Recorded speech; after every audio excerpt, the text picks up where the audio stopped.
Good morning. We dealt with one question yesterday. Why do we have to celebrate the martyrdom of Stephen just after the celebration of Christmas?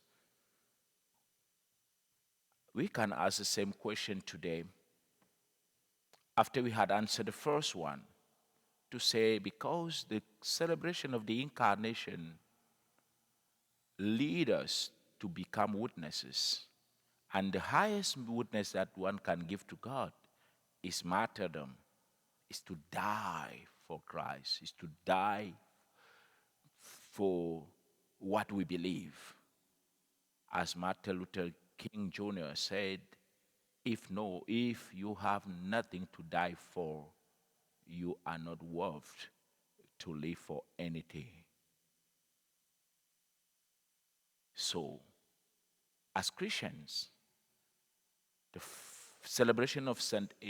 Stephen yesterday helped us to understand that Christ, who is born in our midst, invites us to witness to him, to his lifestyle, to the kingdom that he brings to us.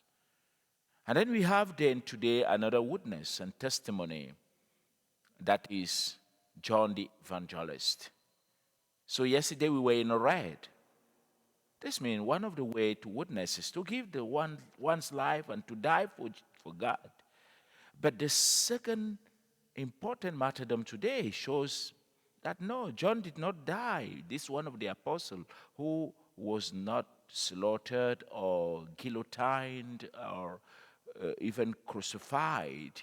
He died a natural death after a long life.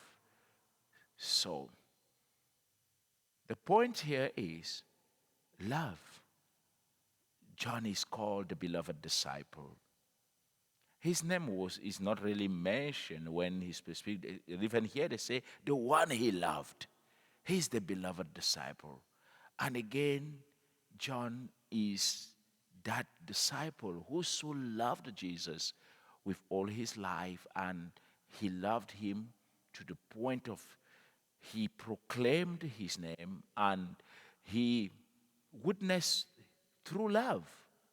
So the second witness of Christ's nativity is to love as God loved us. Love.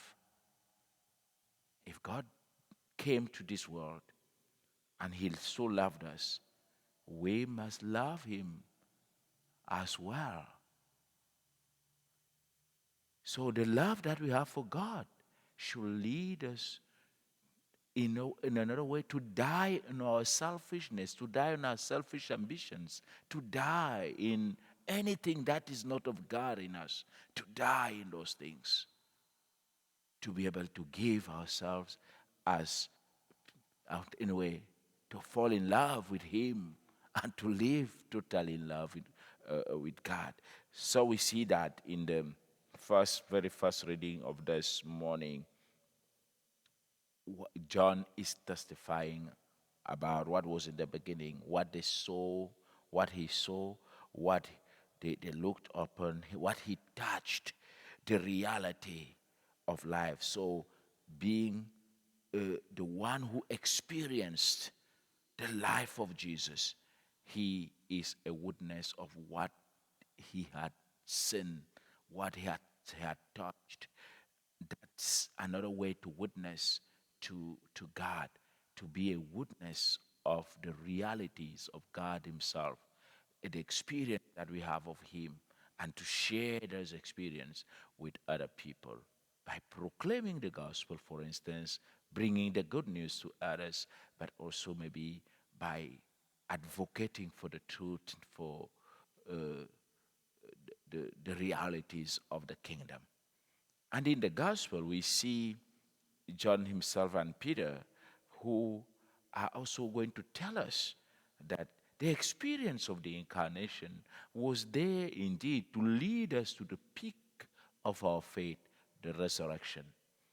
That's why the gospel of the resurrection is just read today, this morning, ah, as a way to say, oh, it's not just about the child Jesus being in a manger.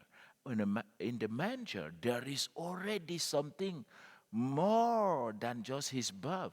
There is a new birth that all of us are going to receive, and all who will be born in him and through him will definitely live for eternity.